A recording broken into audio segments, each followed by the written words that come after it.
வணக்கம் நண்பர்களே. Electoral bond ஸ்கேம்ன்றது இந்தியால இருக்கிற ஒரு பிக்கஸ்ட் ஸ்கேம் அப்படின்றத நம்ம எல்லாரும் தெரிஞ்சிருப்போம். ஆனா இது இந்தியாவுடைய பிக்கஸ்ட் ஸ்கேம விட வேர்ல்டுடைய பிக்கஸ்ட் ஸ்கேம். இத கேட்டீங்கன்னா எப்படி இருக்கும்? ஆக்சுவலா இத நான் சொல்லலங்க. இது சொன்னது யாருன்னு பார்த்தீங்கன்னா, ஃபினான்ஸ் மினிஸ்டர். அதாவது இந்தியாவுடைய ஃபினான்ஸ் மினிஸ்டர் நிர்மலா சீதாராமனோட அவங்களுடைய ஹஸ்பண்ட் தான் சொல்லியிருக்காரு. இந்த ஸ்கேம் மட்டும் இல்லங்க. இது மாரி நெறைய ஸ்கேம்ஸ் இருக்கு. ஆக்சுவலா பார்த்தீங்கன்னா, மக்களோட பணத்த கூச்சமே இல்லாம கொள்ளையடிக்கிறது. அது மட்டும் இல்லாம ஒரு தரமே இல்லாம அதாவது தகுதியே இல்லாத ஒரு நபருக்கு இந்தியா கவர்மெண்ட் உடைய கான்ட்ராக்ட்ஸ் குடுக்குறது. அது மட்டும் இல்லாம வரி ஏய்ப்பு செய்ற கம்பெனிஸ அப்படியே அலோவ் பண்ணி கன்டின்யூ பண்ண விடுறது. இந்த மாரி நெறைய ஸ்கேம்ஸ் இருக்குங்க. அதுல முக்கியமானது அதாவது இத விட ரொம்ப மோசமான ஒரு ஸ்கேம் எதுன்னு பார்த்தீங்கன்னா, மக்களோட உயிர்ல விளையாடுறது. எக்ஸாம்பிளுக்கு சொல்லணும் அப்படின்னு பார்த்தீங்கன்னா, இப்போ ஒருத்தர் ஹாஸ்பிட்டல்ல இறந்து போயிட்டாருன்னா நம்ம என்ன சொல்லுவோம்? கடவுள் கிருபை அவ்வளவுதாங்க. உங்களுக்கு விதி முடிஞ்சிருச்சு அதான் போயிட்டாரு அப்படின்னு சொல்லுவோம். ஆனா அதே பெர்சன் புவர் மெடிசின்னால இறந்தாருன்னா நீங்க இதே பதில சொல்லுவீங்களா?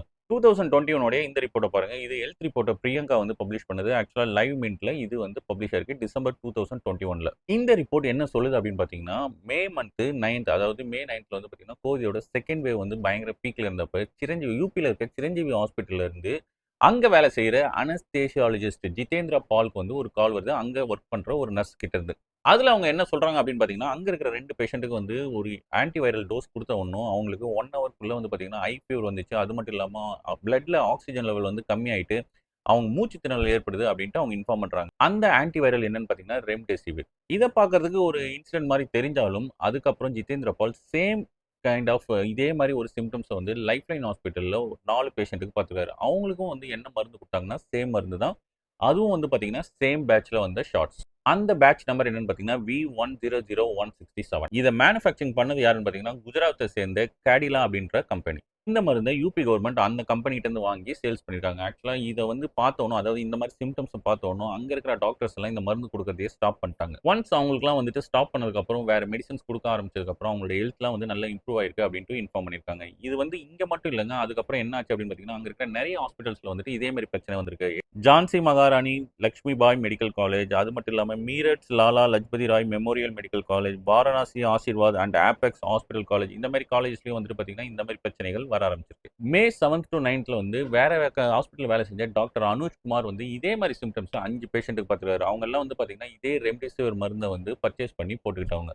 இந்த மருந்துடைய பேட்ச் என்னன்னு பார்த்தீங்கன்னாலும் V100156. இந்த சிம்ப்டம்ஸ் பார்த்தீங்கன்னா, கோவிடோட சிமிலர் சிம்ப்டம்ஸா இருந்தாலும் நம்ம இத ஐடென்டிஃபை பண்ணிடலாம் அப்படின்ட்டு அங்க இருக்கிற டாக்டர் சொல்லியிருக்காங்க. அதுக்கப்புறம் என்ன இருக்குன்னு பார்த்தீங்கன்னா, சில நாள்ல இதே மாரி பிரச்சனைகள் சில பக்கத்து ஸ்டேட்ஸ்லயும் வர ஆரம்பிச்சிருக்கு. அதாவது என்னன்னு பார்த்தீங்கன்னா, ராஜஸ்தான், மகாராஷ்டிரா, குஜராத், பீகார் இங்க இருந்தெல்லாம் இதே மாரி சிம்ப்டம்ஸ் இதே சேம் மருந்த குடுத்ததுனால வந்திருக்கு அப்படின்ட்டு இன்ஃபார்ம் பண்ண ஆரம்பிக்கிறாங்க. அதுக்கப்புறம் இன்வெஸ்டிகேஷன் ஆரம்பிக்கும்போது என்ன ஆச்சுன்னு பார்த்தீங்கன்னா, சேம் பேட்ச்ல தான் இந்த மருந்து எல்லாமே ரிலீஸ் ஆயிருக்குன்னு தெரியும். இதுல கவனிக்க வேண்டிய விஷயம் என்னன்னு பார்த்தீங்கன்னா, இந்த மருந்து எல்லாமே same batch V100153, 156, 166, 167, 170 and L100148. இது எல்லாத்துக்கும் ஒரே மேனுஃபேக்சரர் கேடிலா.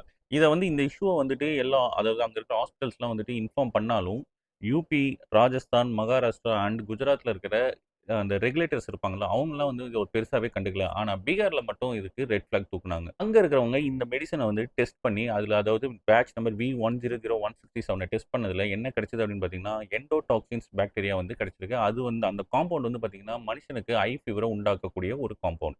இத பார்த்ததும் பாட்னால இருக்கிற சிவில் கோர்ட்ல பீகார்ல இருக்கிற ரெகுலேட்டர்ஸ் என்ன பண்ணிட்டாங்கன்னா, அந்த கம்பெனிக்கு எதிர்க்கா கேஸ் ஃபைல் பண்ணிட்டாங்க. ஆனா இந்த கம்பெனியுடைய மேனுஃபேக்சரிங் யூனிட் எங்க இருக்கு அப்படின்னு பார்த்தீங்கன்னா, குஜராத்ல இருக்கு. நீங்க ஒண்ணு திங்க் பண்ணி பாருங்க. அப்ப குஜராத்ல இருக்கிற எஃப்டிசிஐ என்ன பண்ணிட்டு இருந்தாங்க? அவங்க தானே இந்த புவர் மெடிசின ஃபர்ஸ்ட் செக் பண்ணி அத ஸ்டாப் பண்ணியிருக்கணும். ஆனா அவங்க அத ஸ்டாப் பண்ணாம இத சேல்ஸ்க்கு கொண்டு வந்துட்டாங்க. நெக்ஸ்ட் பீகாருடைய ரெகுலேட்டர்ஸ் என்ன பண்ணியிருக்காங்கன்னா, அங்க இருக்கிற அதாவது குஜராத்ல இருக்கிற எஃப்டிசிஐக்கும் இத பத்தி இன்ஃபார்ம் பண்ணியிருக்காங்க. அங்க இருக்கிற மருந்த நீங்க டெஸ்ட் பண்ணுங்க அப்படின்னு சொல்லியிருக்காங்க. ஆனா எஃப்டிசிஐயோட ஜாயிண்ட் கமிஷனர் என்ன சொல்லியிருக்காருன்னா, எங்களுக்கு அந்த பேட்ச் வரவே இல்ல. அதனால நாங்க டெஸ்ட் பண்ண முடியாது அப்படின்ட்டு சொல்லியிருக்காரு. இதுக்கப்புறம் என்ன பண்ணியிருக்காங்க, உடனே கமிஷனருக்கும் இத பத்தி சொல்லியிருக்காங்க. ஆனா கமிஷனர் என்ன சொல்லியிருக்காருன்னா, ஒண்ணுமே சொல்லாம வாய மூடிட்டு இருந்திருக்காரு. ட்ரக்ஸ் அண்ட் காஸ்மெடிக்ஸ் லா படி என்னன்னு பார்த்தீங்கன்னா, இந்த மாரி ஏதாவது ஒரு இஷ்யூ நடந்தது அப்படின்னா, உடனே அப்ப அனுப்பிச்ச எல்லா மருந்தையும் திரும்ப வாங்கிக்கணும்ன்றது தான் ரூல். ஆனா இது மாரி எந்த ஒரு விஷயம் நடந்ததா எந்த ப்ரூஃபும் இல்ல. இத பத்தி கேடிலாட்ட கேட்டா, அவங்களும் இதெல்லாம் பொய்யான ஒரு பரப்புற விஷயம் அப்படின்ட்டு சொல்லி அத மறுத்திருக்காங்க. இதுல இன்னொரு ஷாக்கிங்கான ஒரு விஷயம் என்னன்னு பார்த்தீங்கன்னா, ஒரு 6 மந்த் பிஃபோர் நடந்தது. நவம்பர் 2020ல WHO என்ன சொல்லியிருக்காங்க அப்படின்னா, இந்த ரெம்டெசிவிர் மருந்து கோவிட் பேஷண்ட்டுக்கு குடுக்கறதுக்காக ஏற்றது இல்ல அப்படின்ட்டு அவங்க சொல்லியிருக்காங்க. WHO என்ன பண்ணியிருக்காங்கன்னா, 35 கண்ட்ரீஸ்ல இருக்கிற 450 ஹாஸ்பிட்டல்ல 14,000 பேஷண்ட்டுக்கு இந்த மருந்த குடுத்து டெஸ்ட் பண்ணியிருக்காங்க. ஆனா இந்த மருந்து கோவிட்க்கு அகைன்ஸ்டா எந்த ஒரு இம்ப்ரூவ்மெண்ட்டையும் காமிக்கல அப்படின்னு சொல்லிட்டு இந்த மருந்து குடுக்கறது யூஸ்லெஸ் அப்படின்ட்டு அவங்க வந்து இன்ஃபார்ம் பண்ணியிருக்காங்க. ஆனா, இத பத்தியெல்லாம் கேர் பண்ணாம இந்தியன் கவர்ன்மெண்ட் இத அப்ரூவ் பண்ணது மட்டும் இல்லாம, இதோடைய புரொடக்ஷன இன்கிரீஸ் பண்றதுக்கும் இன்ஃபார்ம் பண்ணியிருக்காங்க. ஏப்ரல் 2021ல ரிலீஸ் ஆன இந்த பிரஸ் ரிலீஸ பார்த்தீங்கன்னா, உங்களுக்கு கிளியரா இருக்கும். இந்தியன் கவர்ன்மெண்ட் இதோடைய புரொடக்ஷன வந்து இன்கிரீஸ் பண்ண சொல்லி ரிலீஸ் பண்ணியிருக்காங்க. அடுத்த விஷயம் என்னன்னு பார்த்தீங்கன்னா, இந்த மருந்து வந்து பார்த்தீங்கன்னா, அமெரிக்கன் பேஸ்ட் கம்பெனியால உருவாக்கப்பட்டது. அண்ட் 7 இந்தியன் கம்பெனிஸ் இதோடைய மேனுஃபேக்சரிங் உரிமைய வந்துட்டு லைசென்ஸ வந்துட்டு வாங்கியிருக்காங்க. ஓகே. இப்போ வந்து நீங்க வந்து யோசிக்கலாம். இதுக்கும் எலக்ட்ரல் பாண்டுக்கும் என்ன வந்து ரிலேஷன், கனெக்ஷன்ட்டு. ஸோ, அதோடைய கனெக்ஷன் என்ன அப்படின்றத இனிமே பார்ப்போம். அதுக்கு முன்னாடி நம்ம இதுக்கு இருக்கிற ரிலேட்டிவிட்டிய கொஞ்சம் வந்து நம்ம ஒரு ஒரு கிளான்ஸ் பார்த்தோம்னா ஓரளவு கிளாரிட்டி ஆயிடும். ஃபர்ஸ்ட் திங் என்னன்னா, WHO வந்துட்டு இந்த மருந்த கோவிட் பேஷண்ட்க்கு எதிர்த்தா யூஸ் பண்ணக்கூடாதுன்னு சொல்லியிருக்காங்க. ஆனா, இத வந்து மோடி கவர்ன்மெண்ட் வந்து மதிக்காம அவங்க என்ன பண்ணியிருக்காங்க, அவங்க வந்து அப்ரூவும் குடுத்துருக்காங்க. அது மட்டும் இல்லாம புரொடக்ஷனையும் இன்கிரீஸ் பண்ண சொல்லிட்டாங்க. 3வது பார்த்தீங்கன்னா, கார்டிலா கம்பெனி வந்துட்டு இந்த மருந்த அப்ரூவ் பண்ணி மேனுஃபேக்சரிங் எடுத்துட்டு வந்துட்டாங்க. யார் மூலியமா? குஜராத்தோட FDCA மூலியமா. 4த் வந்து பார்த்தீங்கன்னா, அங்க இருக்க 5 ஸ்டேட்ஸோட ஹாஸ்பிட்டல்ஸ் இருக்கிற டாக்டர்ஸ்லாம் என்ன சொல்லிருக்காங்க, இதுல வந்து டிஃபெக்டிவ் இருக்கு. ஸோ பிரச்சனை இருக்கு அப்படின்ட்டு இன்ஃபார்ம் பண்ணியிருக்காங்க. 5வது பீகார்ல வந்து என்ன பண்ணியிருக்காங்கன்னா, இந்த மருந்துல பாக்டீரியல் எண்டோடாக்சின்ஸ் இருக்கு அப்படின்றத கண்டுபிடிச்சு இன்ஃபார்ம் பண்றாங்க. 6த் ஒன் என்னன்னு பார்த்தீங்கன்னா, இத வந்து குஜராத்தோட FDCA வந்து திருப்பி வாங்கிக்காம, அவங்க வந்து டெஸ்ட் பண்ணி அத வந்து கிளியர் பண்ணாம அப்படியே வந்துட்டு கண்டுக்காம விட்டுடுறாங்க. சென்ட்ரல் கவர்ன்மென்ட்ல இருக்கிறது யாருன்னு பார்த்தீங்கன்னாலும் பிஜேபி தான். அண்ட் குஜராத்ல இருக்கிற கவர்ன்மென்ட் யாருன்னு பார்த்தீங்கன்னாலும் பிஜேபி தான்.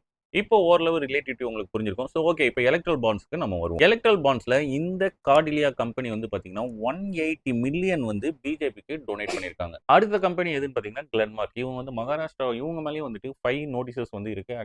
இது மட்டும் இல்லாம இன்னும் 7 கம்பெனிஸ் வந்து பார்த்தீங்கன்னா, அதாவது இந்த மாரி ட்ரக் ஸ்டாண்டர்ட்ல ஃபெயில் ஆன கம்பெனிஸ் எலக்ட்ரல் பாண்ட்ஸ் மூலியமா பொலிட்டிக்கல் பார்ட்டீஸ்க்கு வந்துட்டு பணம் குடுத்துருக்காங்க. இந்த மாரி இந்த 7 கம்பெனிஸ் கிட்ட இருந்தும் இவ்ளோ பிரச்சனைகள் இருக்குன்னு யுஎஸ் கவர்ன்மென்ட்டும் வந்து பார்த்தீங்கன்னா, சில கம்பெனிஸ் மேல புகார் தெரிவிச்சிருக்காங்க. அவங்களும் வந்துட்டு வார்னும் பண்ணியிருக்காங்க இந்தியன் கவர்ன்மென்ட். இந்த மாரி மெடிசின்ஸ்லாம் வந்துட்டு இந்த மாரி இருக்கு.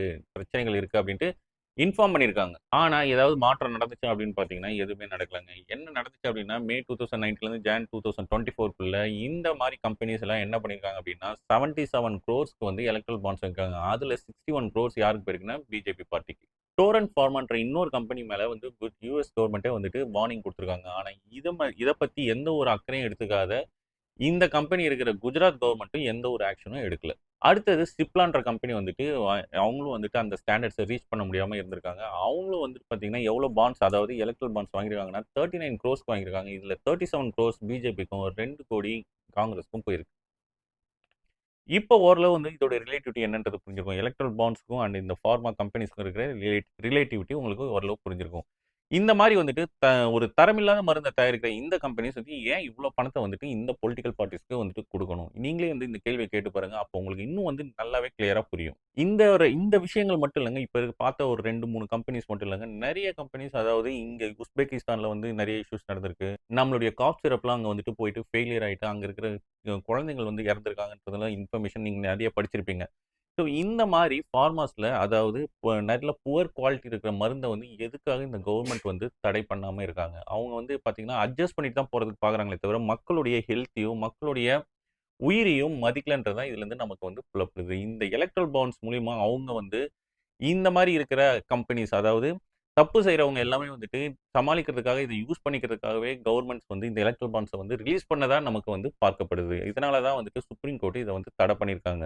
இப்ப தான் நமக்கு வந்துட்டு இந்த விஷயங்கள் வந்துட்டு சுப்ரீம் கோர்ட் தடை பண்ணதுக்கு அப்புறம் தான் நமக்கு வந்து இந்த மாரி விஷயங்கள் நடந்திருக்கு அப்படின்றதே நம்ம வந்து ரியலைஸ் பண்ண ஆரம்பிச்சிருக்கோம்.